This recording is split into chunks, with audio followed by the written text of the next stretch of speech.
തിരുപ്പിറവിയുടെ സമയത്ത് സ്വർഗം ഭൂമിക്ക് നൽകുന്ന ആദ്യ സന്ദേശം അത്യുന്നതങ്ങളിൽ ദൈവത്തിനു മഹത്വമെന്നാണ്.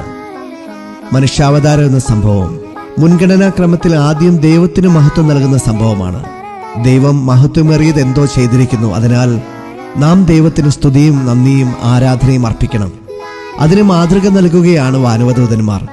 തിരുപ്പിറവിയോടുള്ള മനുഷ്യന്റെ ആദ്യ പ്രതികരണം ആരാധനയായിരിക്കണം. പിന്നെ ആവട്ടെ ആഘോഷം. ആമേൻ.